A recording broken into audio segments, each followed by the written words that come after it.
नमस्कार मित्रांनो, लक्ष्मीच्या पावलांनी या मालिकेच्या आजच्या भागात इथे सोहम अद्वैतला म्हणत असतो, अरे दादा ऐकून घे, या मुलीला मी आतमध्ये आणलं आहे, त्यामुळे प्लीज शांत हो ना. तर अद्वैत म्हणतो, सोहम मी तुला किती वेळा सांगितलं या मुलीच्या मागे मागे करू नको म्हणून. ती मुलगी दिसते तशी नाहीये. ती जगाला दाखवते की या पूजेत मी कसा तमाशा करणार आहे आणि कसं काय ही पूजा बंद होईल असं तिचं म्हणणं आहे. आता मात्र हे सर्व बोलणे ऐकून कलाला खूपच राग येतो. कला लगेच अद्वैतला म्हणते, तू जरा तोंड सांभाळून बोल आणि दुसऱ्याला ज्ञान देण्यापेक्षा स्वतःकडे काहीतरी ज्ञान घे आणि स्वतः शिक. नुसतं पुस्तकी ज्ञान घेऊन तुला जगासमोर काय बोलायचंय ना हे कळत नाहीये. त्यावर लगेच अद्वैत कलाला बोलतो की तू कुणासमोर बोलते याचं तुला भान आहे का? माझ्यासमोर उभी राहण्याची सुद्धा तुझी लायकी नाहीये. तेव्हा लगेच कला अद्वैतला बोलते, तू माझी लायकी काढतोस? थांब, तुला दाखवते माझी लायकी काय आहे. आज ही पूजा माझ्यामुळे होत आहे इथे, नाहीतर आज तू तोंडावर पडला असता आणि आज तेच तोंडवर करून तू मला बोलतोय आणि माझी लायकी दाखवतोय. तर हे बोलणे ऐकून लगेच त्या कार्यक्रमात एक बाई असतात, त्या म्हणतात, काय आगाऊ मुली असतात ना, तोंडवर करून बोलतच सुटतात. अशा चांगल्या चांगल्या घरात यायचं, चांगलं खायला प्यायला मिळतंय आणि मस्त फोटो काढायला मिळतात आणि काहीही बोलायचं याचं काही भानच नसतं अशा मुलींना. तेव्हा लगेच कला त्या बाईला म्हणते, तुम्ही कोण आहात हे मला माहीत नाही आणि मला तुमच्याशी बोलण्यात इंटरेस्ट पण नाही आणि मला हौसही नाही अशा सेलिब्रिटींबरोबर फोटो काढण्याची आणि असं जेवायची. त्यामुळे मला इथे काहीही थांबायची गरज नाही, असे आता कला अद्वैतला म्हणत असते. तर सर्वजण कलाचे बोलणे ऐकत असतात. मात्र अद्वैत म्हणतो, तू आता जास्तच बोलते बरं का. तर कला म्हणते, हो का? तू दिसताना जेवढा गडगडणारा ढग दिसतोय ना, तेवढा आतून पोकळ आहे. तू ही जेवढी काही तयारी केली, डेकोरेशन, लाईट वगैरे हे सर्व काही यासाठी जो काही पैसा घातलाय ना, त्यामध्ये आतमधून सगळं काही पोकळच आहे. ते आता नैना मनाशीच म्हणत असते, या कलाला काय झाले नेमकं? किती मस्त सीन चालू होता. मी हिरोईन, तो हिरो, तो माझ्याकडे मस्त बघतोय. किती मस्त छान असा सीन चालू असताना ही का आली माझ्या लव्ह स्टोरीमध्ये नाक उपसायला आणि ही काय एवढी बडबड करतेस? देवयाई प्लीज हिला काहीतरी बुद्धी दे ग बाई, नाहीतर इथे खूप काही अवघड होऊन बसेल, असे आता नैना मनाशीच बोलत असते. त्यानंतर कला लगेच अद्वैतला म्हणते, हा जो काही श्रीमंतीचा देखावा आहे ना, तो पूर्णपणे पोकळ आहे. असे म्हटल्यानंतर आता अद्वैत मात्र खूपच भडकलेला असतो. तर इथे सरोज आबांना म्हणते, आबा अद्वैतला आवरायला पाहिजे, आता खूपच अति झालं या दोघांचं बरं का. त्यावर आबा म्हणतात, नाही, जे चालू आहे ते चालू द्या, आपण मध्ये पडायला नको, कारण आता अद्वैतही खूपच भडकलेला आहे आणि त्याला काय एकदा राग आला की तो शब्दामागे शब्द बोलतच असतो आणि तशी ही दोन्ही मुले जाणती आहे, त्यामुळे जे चालू ते चालू दे. तर इथे राहुल रोहिणीला म्हणत असतो, आता उद्या तर मीडियावाल्यांना मस्त न्यूजच मिळाली आहे चॅनलवर टाकायला, आता काय करायचं? आता इथे कला अद्वैतला म्हणत असते, तुम्हाला ना फक्त श्रीमंतीचा आव आणता येतो, दुसरं काहीच येत नाही. वर अद्वैत मात्र आता खूपच भडकलेला असतो आणि तो कलाला म्हणतो, हे बघ विषय काय आणि तू भरकटवते कुठे, कुठे चालले तू? तर मात्र आता कला अद्वैतच्या बोलण्याकडे दुर्लक्ष करते आणि नैनाला विचारते, ताई तू बरी आहेस ना, तुला काही लागलं नाही ना? मात्र आता लगेच अद्वैत म्हणतो, हो का, जोडली का रिलेशन लगेच? आधी चुका करायच्या आणि मग वरून चांगलं विचारायचं, आता नातं जोडू नको तिथे. तर इथे आता संगीता काजूला म्हणत असते, अगं काजू हे सगळं काय घडतंय, जा बरं जाऊन कलाला थांबव, हे सगळं थांबलं पाहिजे ना आता. काजू संगीताला बोलते, अगं आई जाऊ दे ना, त्या अद्वैतलाही खूप माज आहे ना पैशाचा, आपली कलाताई चांगला धडा शिकवेल, आता बघच तू. तर संगीता म्हणते, नाही ग बाई, आपण इथे नैनाताईची सोयरी जमवायला आलोय ना, आणि त्याला जर कळलं ही कला आणि नैना दोघी बहिणी बहिणी आहे तर आपले खूपच वांदे अवघड होतील, आपली पळताभुई थोडी होईल, त्यामुळे जा पटकन तू कलाला थांबव, असे म्हणत असते. त्यानंतर इथे रोहिणी म्हणत असते, अद्वैतचं तर आता मात्र खूपच अवघड होणार आहे. त्यावेळेस लगेच काकू म्हणतात, वंश तुम्ही प्लीज गप्प बसा, मी अद्वैतला समजावते. मग लगेच काकू पुढे येतात आणि अद्वैतला म्हणतात, अद्वैत शांत हो, तू माघार घे.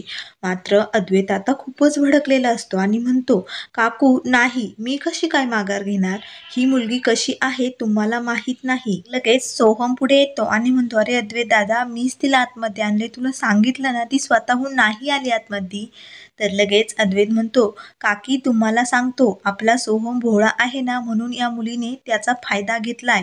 तर लगेच अद्वैत कलाकडे बघून म्हणतो, हिच्यामुळे आपल्या गेस्टला त्रास झालेला मी नाही सहन करू शकत. मग कला लगेच अद्वैतला बोलते, हो का, ही नैनाताई कोण आहे तुला माहीत आहे का, असे म्हणत असतानाच मात्र आता संगीताला इथे खूपच घाम फुटलेला असतो. अगं काजू, मला पकड, मला खूप गरगरायला होतोय ग, आपण इथे वरात काढायला आलो आणि इथे भलतंच काहीतरी होतंय, आवर लवकर, कलाला आवर, असे संगीता म्हणत असते.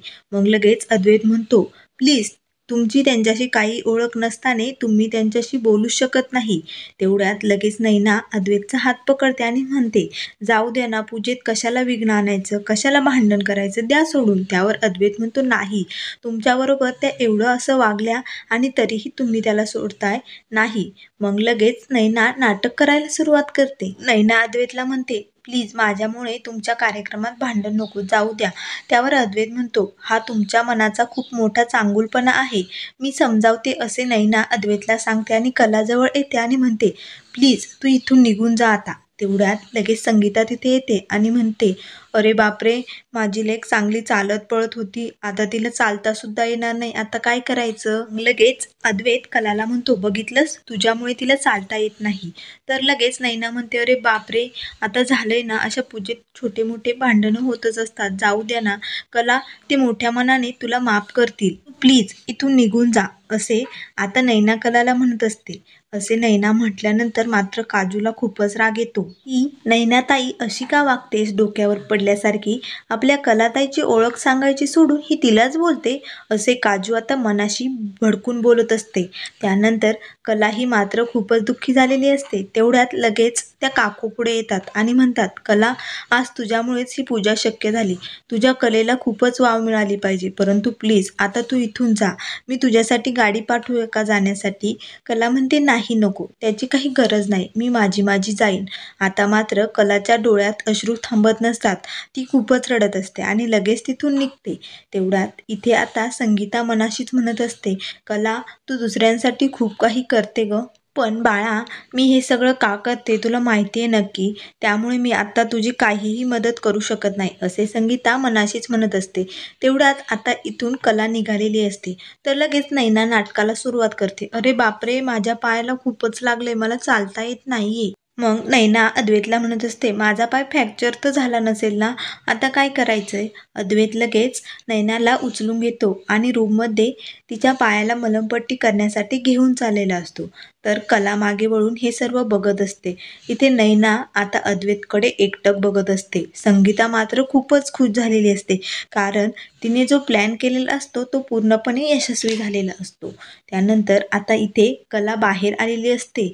तिला अद्वैतचे सर्व काही बोलणे आठवत असते, त्याने किती तिचा अपमान केला आहे हे सर्व तिला आठवत असतं आणि तिच्या डोळ्यात अश्रू थांबतच नसतात. तेवढ्यात लगेच काजू तिथे येते आणि काजू म्हणते, अगं तायडे, डोळ्यातले अश्रू पुस, असं रडायचं नाही आणि त्या अद्वैतला ना तसा चांगला धडा शिकवायला पाहिजे, तो ना माझ्या डोक्यात गेलाय, त्याचं तर जाऊ दे, पण ती आपली नैनाताई, ती तर पूर्णपणे माझ्या डोक्यात गेली, असं का डोकं फिरल्यासारखी वागते, तिने तुझी ओळख दाखवली नाही आणि तुला का सांगता आलं नाही त्या अद्वैतला की ही माझी सख्खी बहीण आहे म्हणून. त्यावर कला म्हणते, अगं काजू, मी सांगणारच होते, परंतु जर त्याला हे कळालं असतं की ही माझी बहीण आहे, त्याने आपल्या सगळ्यांना पूजेबाहेर धक्के मारून काढलं असतं. आणि तुला तर माहिती आहे ना, आई, नैनाताई कालपासून किती उत्सुक आहे त्या पूजेत येण्यासाठी, म्हणून मी नाही सांगितलं ग. त्यावर काजल म्हणते, हो, तू त्यांना या पूजेत येण्यासाठी काय काय केलं हे मला माहिती आहे. तिला ड्रेस आवडत नव्हता तर साडी शिवून दिली, तुझ्या आवडतीचे सोन्याचे कानातले तिला घालायला दिले आणि शेवटी पासही तूच मिळून दिलेले आहे या पूजेचे, तरीही तिला त्याचं काहीच पडलं नाही कलाताई, आणि तू तर सांगायला पाहिजे होतं, असे काजू म्हणत असते. मात्र आता इथे नैनाला चांदेकरांच्या रूममध्ये आणलेलं असतं. तर नैना मात्र खूपच खुश झालेली असते आणि म्हणते, अरे देवा, हे स्वप्न तर नाही ना, मी इथे चांदेकरांच्या घरात त्यांच्या बेडवरती बसले, बापरे, असे म्हणून ती स्वतःला चिमटा काढत असते. तर त्या अँकर करणाऱ्या ज्या मॅडम आहेत त्या तिच्या पायाची मालिश करत असतात. इथे बाहेर काजल म्हणत असते, कलाताई, मी काल जेव्हा ती मूर्ती बघितली ना तेव्हाच मी समजून गेले होते की ही मूर्ती तूच बनवली आहे. आणि आता खरं सांग, ही मूर्ती तूच बनवली आहे ना? मग कला म्हणते, हो काजू, ही मूर्ती मीच बनवली आहे. मग काजल म्हणते, अगं मग त्या लोकांनी असा मोबदला दिलाय का तुला? एवढा अपमान केलाय तुझा? त्यावर कला म्हणते, जाऊ दे ना. तर काजू म्हणते, मलाही आता इथे थांबायची इच्छा नाहीये, चल कलाताई, असे म्हणून लगेच तिचा हात ओढत असते.